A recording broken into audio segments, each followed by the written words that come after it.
Para sa akin po, duwag to si Torre. Yung sagot niya ay panduwag. So, Coach Oli, lumaban na nga ng suntukan, lumaban na nga ng boxing, panduwag pa. Tingnan nyo ha. Sige, gusto ko mag-react yung, basta wala tayong personalan. Okay? Ha?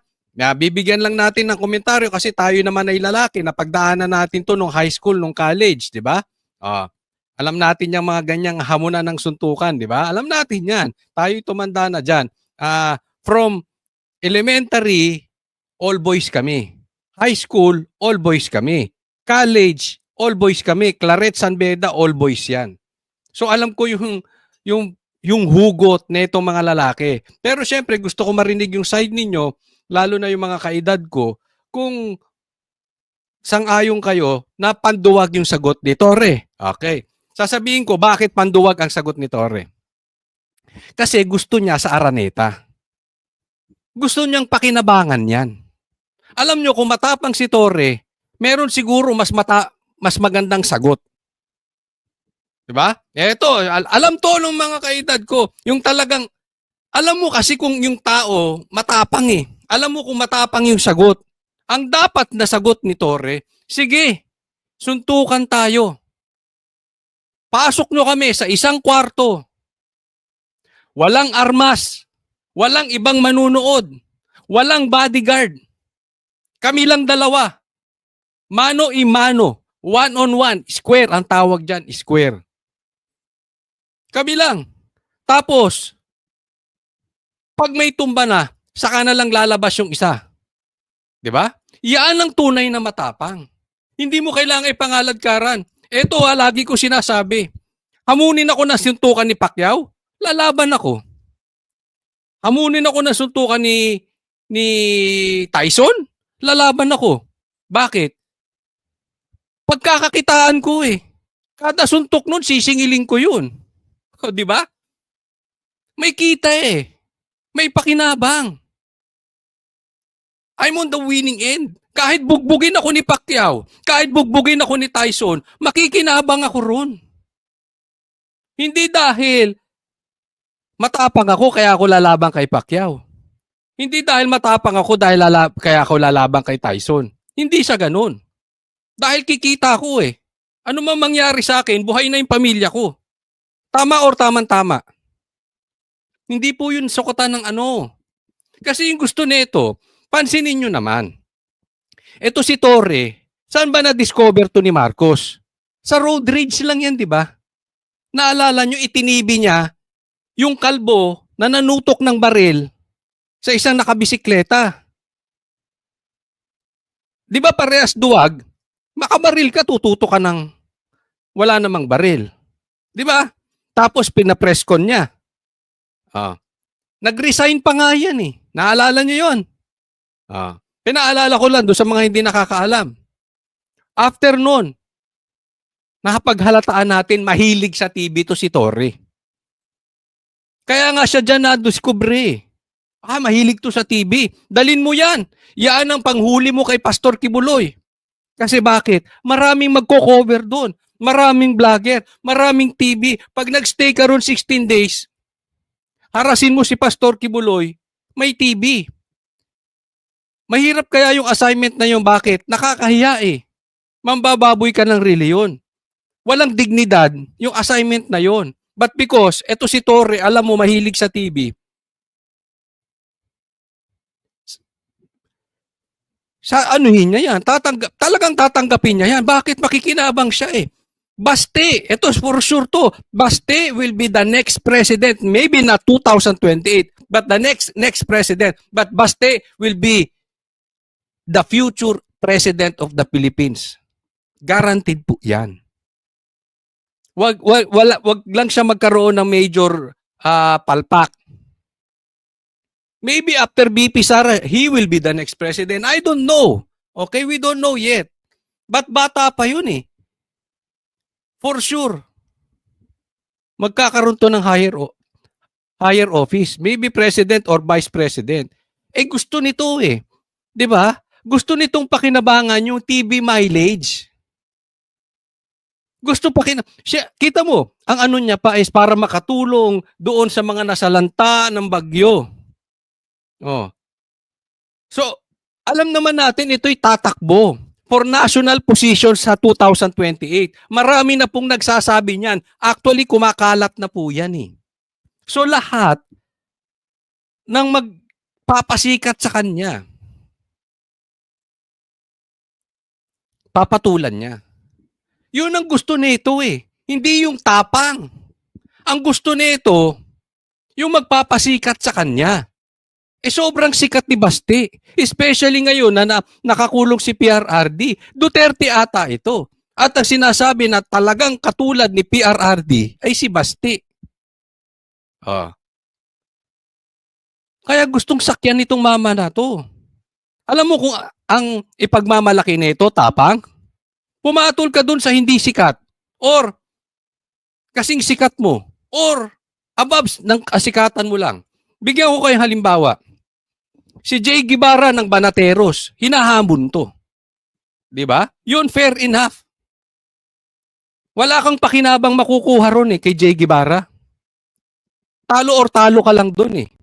Kahit manalo ka, talo ka. Dahil for sure, kahit manalo ka, bubugbugin ka nun. But I doubt kung mananalo ka kay Jay Guevara.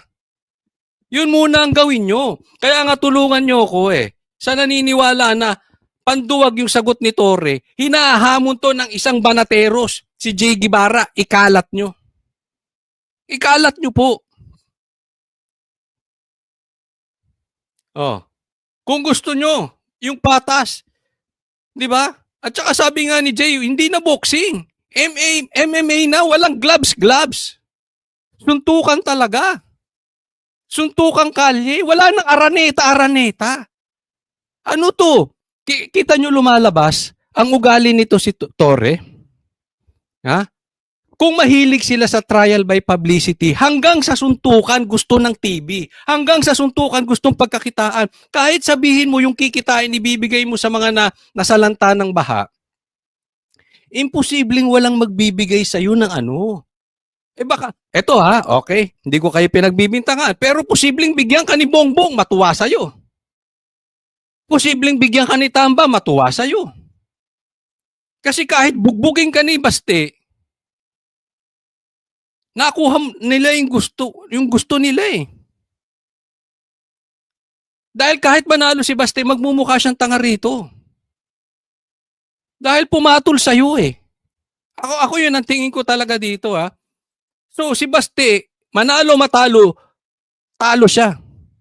Si Torre dito, manalo matalo, panalo siya. Kikita to, marami na namang kikitain. Tapos may TV time. Kitang-kita mo, di ba? Yan ang style ng mga tao ni Bongbong. Tapos alam nyo gusto niya? Sa linggo pa. Kinabukasan, SONA. Alam naman natin na gusto talaga nilang pagtakpan yung SONA. Alam nyo kung bakit? Wala naman siya masasabing mabuti sa SONA eh. Wala. So, para mapagtakpan mo yung kapalpakan ng SONA, etong napakalaki. Linggo, tapos Lunes, SONA? Tama ba? SONA na sa Lunes? Di win-win situation. Matutuwa ngayon si Bongbong. Mapapagtakpan yung mga katangahan kong sasabihin kasi puro naman pangako lang yun, walang laman yun. Dalawa lang yan. Kung talagang tapang ang pinaglalaban mo dyan, Torre. Una, kalabanin mo muna si Jay Guevara ng Banateros. Suntukan kayo. Wala nang TV, wala nang araneta. Sa kalsada, choose your kalsada. Basta walang barilan Huwag kang magsusumbong sa mga pulis mo. Baka sumbongero ka Baka kasuhan mo si Jay. Baka butasan nyo. Baka taniman ninyo. Baka maghalukay kaso kayo. Di ba? Or, suntukan kayo ni Baste. Ako payo ko lang sa loob ng kwarto. Kayo lang dalawa. Walang nanonood. Walang cheering squad. Hindi ako papayag, kung ako si Baste, hindi ako papayag na yung suntukan natin, pagkakakitaan mo. Hindi ako papayag yung suntukan natin, yan pang magluklok sa'yo bilang senador sa 2028. Hindi ako papayag na makakauna ka sa akin dito. Kaya suntukan na lang kayo sa kwarto, yung unang makalabas, yun ang panalo. Yung nakabulagta sa loob, yun ang talo. Ngayon, hindi ko sinasabing tama ako, pero yung mga kalalakihan, sangayon ba? Yun ang tapang. Hindi mo kailangan na, TV, Araneta. Di ba? Papagsamantalahan nyo pa yung sitwasyon, ito si Torre talaga. Parehas kayo ni Boying, mukhang TV. To raise funds in a, charity boxing match. This coming... Di ba, sino lalabas na si Torre, mabuti ang loob doon sa mga nasalanta. Kahit mabugbog ka ngayon, magiging senador ka sa 2028, baka magkurakot ka doon, sulit na.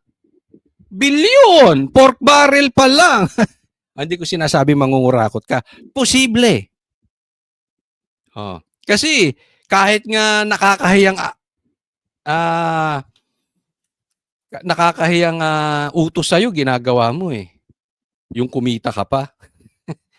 Di ba? Ako suggestion ko lang.